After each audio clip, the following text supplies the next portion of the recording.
अखिल भारतीय आयुर्विज्ञान संस्था AIIMS corona vaccine के पहले चरण के मानव परीक्षण के लिए स्वयंसेवकों की तलाश में है। इस परीक्षण में शामिल होने की कुछ शर्तें हैं। अगर आप उन शर्तों को पूरा करते हैं तो आपके ऊपर आपकी इच्छा के अनुरूप कोरोना वैक्सीन का ट्रायल किया जा सकता है। इसके लिए एम्स ने बाकायदा एक विज्ञापन भी जारी किया था। इस ट्रायल में शामिल होने के करीब 1000 लोगों ने इच्छा जताई है। एम्स दिल्ली की कम्युनिटी मेडिसिन डिपार्टमेंट के प्रोफेसर डॉक्टर संजय राय ने कहा, हमें 100 स्वयंसेवकों की जरूरत थी, लेकिन हमारे पास लगातार फोन आते रहे। लोग व्हाट्सएप के जरिए भी इस ट्रायल में शामिल होने के लिए निवेदन कर रहे थे। इसके अलावा हमें सैकड़ों की संख्या में ईमेल भी मिले। भारतीय चिकित्सा अनुसंधान परिषद ICMR के डॉक्टर रजनीकांत श्रीवास्तव के मुताबिक कोई भी स्वस्थ भारतीय एडल्ट कुछ शर्तों के साथ कोरोना वैक्सीन परीक्षण में हिस्सा लेने के लिए आवेदन कर सकता है। परीक्षण में शामिल होने वाले के लिए उनकी उम्र 18 से 55 साल के बीच होनी चाहिए। इसके अलावा उसे किसी भी चिकित्सा स्थिति जैसे हाई ब्लड प्रेशर, डायबिटीज आदि से पीड़ित नहीं होना चाहिए। उसे पूरी तरह से स्वस्थ होना चाहिए।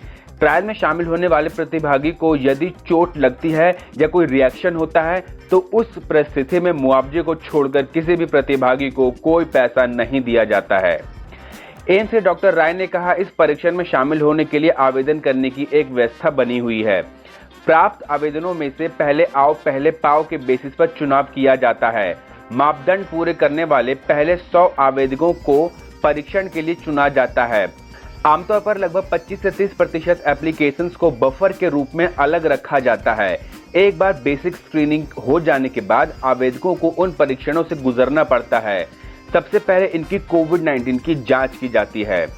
डॉक्टर राय ने कहा, एक swab sample reverse transcription polymerase chain reaction के लिए लिया जाता है, जिससे यह पता चले कि वे संक्रमित तो नहीं हैं। हमें ऐसे प्रतिभागी चाहिए होते हैं जो ना वर्तमान में संक्रमित हों और ना ही अतीत में संक्रमित हुए हों। इसके अलावा एंटीबॉडी और अन्य स्वास्थ्य संबंधित आंकड़ों के लिए प्रतिभागियों के ब्लड सैंपल्स भी लिए जाते हैं। आपको बता दें कि भारत के कोविड-19 की 3 वैक्सीन विकसित की जा रही है। पीएम नरेंद्र मोदी ने स्वतंत्रता दिवस के मौके पर लाल किले की प्राचीर से कहा था कि बड़े पैमाने पर उत्पादन की योजना के साथ हर भारतीय के लिए वैक्सीन के वितरण का रोड मैप तैयार है।